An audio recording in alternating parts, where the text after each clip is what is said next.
Welcome to clear Kannada YouTube channel. So ನೀವು already ತಮ್ಮ ನೋಡಿರ್ತಾರೆ ಏನು ವಿಷಯ ಅಂತ. ಸೊ ಅದ್ರ ಬಗ್ಗೆ ಮಾತಾಡ ಬಂದಿರೋದು ಆಟೋಗಳ ವಿಷಯದ ಬಗ್ಗೆನೇ, ಆಟೋಗಳಿಗೆ ಆಗ್ತಿರೋ ಪ್ರಾಬ್ಲಮ್ಸ್ ಬಗ್ಗೆನೇ. ಸೊ ಒಬ್ಬರು ವೀಡಿಯೋ ನೋಡ್ತಿದ್ದೆ, ಆ ಪೂರ್ತಿ ವೀಡಿಯೋ ನೋಡ್ಬಿಟ್ಟು ನಾನು ಇವತ್ತು ವೀಡಿಯೋ ಮಾಡೋದು ಬಂದಿರೋದು. ಅವ್ರು ಹೇಳ್ತಿರೋದು ಕರೆಕ್ಟೇ. ಏನಪ್ಪ ವಿಷಯ ಅಂತಂದರೆ, ಇವತ್ತು ಹೈದರಾಬಾದಲ್ಲಿ ಮೀಟಿಂಗ್ ಮಾಡ್ತಾಯಿದ್ದಾರೆ. ಯಾರು? ಬೇರೆ ಸ್ಟೇಟಿಂದ ಬಂದಿರೋರು.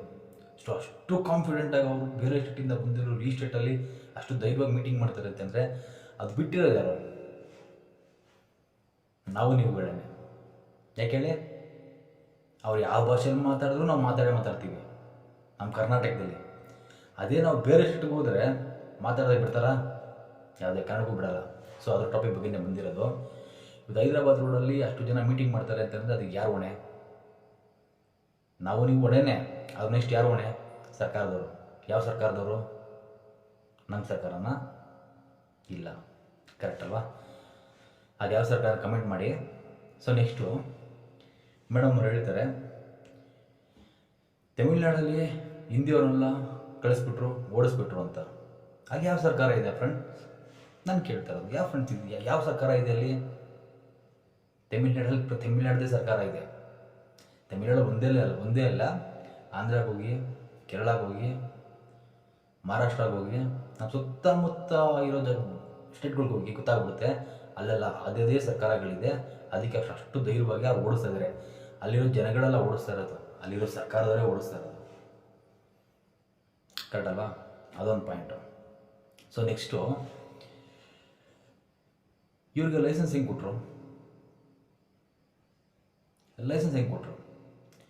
ಈಗ ನಾವು ಬೇರೆ ಸ್ಟೇಟ್ಗೆ ಹೋದರೆ ನಾವು ಅಲ್ಲಿರೋ ಭಾಷೆ ಕಲ್ತ್ಕೊಬೇಕು. 5 ವರ್ಷ ಆಗಬೇಕು, ಮಿನಿಮಮ್ 5 ವರ್ಷ ಆಗಬೇಕು. ಕಾನೂನೇ ಇದೆ. 5 ವರ್ಷ ಆಗಿರಬೇಕು. ಅಲ್ಲಿರೋ ಭಾಷೆ ಕಲ್ತಿರಬೇಕು. ಆಮೇಲೆ ನಮಗೆ ಡ್ರೈವಿಂಗ್ ಲೈಸೆನ್ಸ್ ಸಿಗೋದು. ಬಟ್ ನಮ್ಮ ಕರ್ನಾಟಕದಲ್ಲಿ ಯಾವನ್ನಾರ ಮಾತಾಡಿಸಿ ಹೋಗ್ಬಿಟ್ಟು, ಹಿಂದಿಯವನಾಗಲಿ ಬೇರೆ ಭಾಷೆಯವನಾಗಲಿ, ಅಲ್ಲಿ ಯಾರಿಗೂ ಕನ್ನಡ ಬರಲ್ಲ. ಆದರೂ ನಮ್ಮ ಸರ್ಕಾರದವರು ಅವ್ರಿಗೆ ಲೈಸೆನ್ಸ್ ಕೊಟ್ಟಿದ್ದಾರೆ. RTO ಆಫೀಸರ್ ಲೈಸೆನ್ಸ್ ಕೊಟ್ಟಿದ್ದಾರೆ. ಅದು ಯಾರು ತಪ್ಪು? ಅದಿಲ್ಲಿ ಯಾವ ಸರ್ಕಾರ ಇದೆ? ಈಗ ಇಲ್ಲಿ ನಮ್ಗೆ ಯಾವ ಸರ್ಕಾರ ಬೇಕು ಅನ್ನೋದನ್ನ ಕಮೆಂಟ್ ಮಾಡಿ. ಸೊ ನೆಕ್ಸ್ಟು, ಇದು ಆಟೋದವ್ರಿಗೆ ಹೊಟ್ಟೆ ಮೇಲೆ ಹೊಡೆದಿದ್ದಾರೆ ಅಂದ್ಬಿಟ್ಟು ರೋಡಿಗೆ ಬಂದಿದ್ದಾರೆ. ತಪ್ಪೇನಿಲ್ಲ, ಅವ್ರು ಹೊಟ್ಟೆ ಮೇಲೆ ಹೊಡೆದಿರೋದಕ್ಕೆ ರೋಡಿಗೆ ಬಂದಿರೋದು.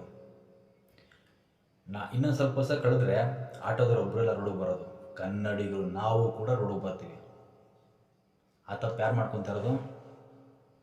ನಾವುಗಳೇ. ಕರೆಕ್ಟಲ್ವಾ? ಅದು ಬರಬಾರ್ದು ಅಂದರೆ ನಾವು ಕೂಡ ಅವ್ರ ಹತ್ರ ಕನ್ನಡ ಮಾತಾಡ್ತಾ ಇದ್ದೀವಾ? ಫಸ್ಟು ತಪ್ಪು ನಮ್ಮದೇ ಇರೋದು. ಇವತ್ತು ಆಟೋ ಡ್ರೈವರು ಹೋರಾಡ್ತಾ ಇದ್ದಾರೆ ಅವ್ರ ಅಸ್ತಿತ್ವವನ್ನು ಉಳಿಸ್ಕೊಳ್ಳೋದಕ್ಕೆ. ನಾವೇನು ಮಾಡ್ತಾ ಇದ್ದೀವಿ? ಇಲ್ಲಿ ಕೂತ್ಕೊಂಡು ಆರಾಮಾಗಿ ಮಾಡ್ತಾ ಇದ್ದೀವಿ.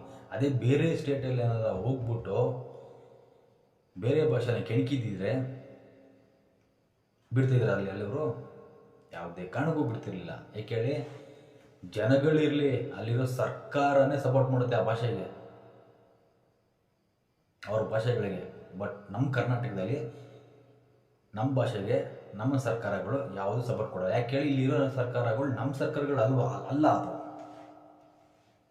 ನಮ್ಮ ಸರ್ಕಾರಗಳಾಗಿದ್ದರೆ ನಾವು ಧೈರ್ಯವಾಗಿ ಕೇಳ್ಬೋದಾಗಿತ್ತು ಸಪೋರ್ಟ್ ಮಾಡಿ ಅಂತ. ನಾವು ಹೇಳೋದಿಲ್ಲ, ಅವರೇ ಸಪೋರ್ಟ್ ಮಾಡಿಬಿಟ್ಟಿರೋರು. ಇವತ್ತು ನಾರಾಯಣಗೌಡರು ಜೈಲು ಒಳಗಡೆ ಹೋದರು. ಈಗ ಅವ್ರನ್ನ ಬಿಡಿಸ್ಕೊಂಬರ್ಬೇಕು ಅಂತಂದರೆ ಕೋರ್ಟ್ಗೆ ಹೋಗ್ಬಿಟ್ಟು ಬೇಲ್ ತೊಗೊಂಡು ಅವನು ಬಿಡಿಸ್ಕೊಂಬರ್ಬೇಕು. ಇದು ಬಂದಿರೋ ಪರಿಸ್ಥಿತಿ ನಮ್ಮ ಕರ್ನಾಟಕಕ್ಕೆ.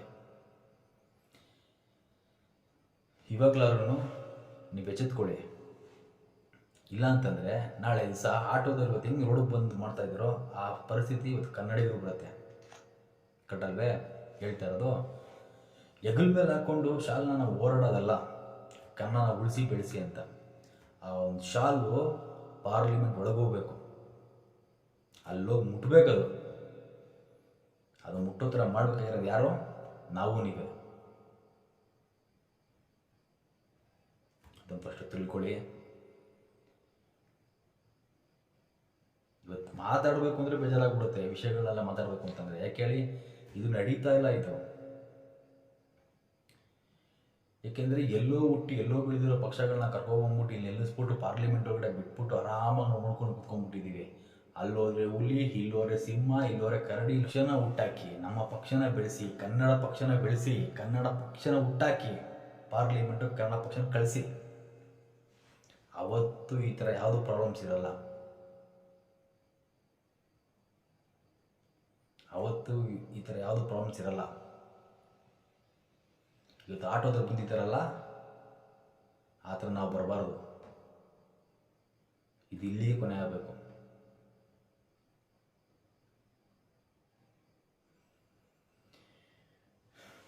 ಇಷ್ಟು ಹೇಳಕ್ಕೆ ಬಯಸ್ತೀನಿ. ಈ ನೆಕ್ಸ್ಟ್ ವೀಡಿಯೋ ಕೂಡ ಮಾಡೇ ಮಾಡ್ತೀನಿ. ಸಪೋರ್ಟ್ ಕೊಡಿ, ಲೈಕ್ ಮಾಡಿ, ಶೇರ್ ಮಾಡಿ, ಸಬ್ಸ್ಕ್ರೈಬ್ ಮಾಡಿ. ಪ್ರತಿಯೊಬ್ಬ ಕನ್ನಡಿಗನೂ ಎಚ್ಚೆತ್ಕೊಳ್ಳಿ. ಕನ್ನಡನ ಪ್ರತಿಯೊಬ್ಬರ ಹತ್ರ ಮಾತಾಡಿ. ದುಡ್ಡುಗಾಗಿ ಕನ್ನಡನ ಮಾರ್ಕೊಂಬೇಡಿ. Thank you friend.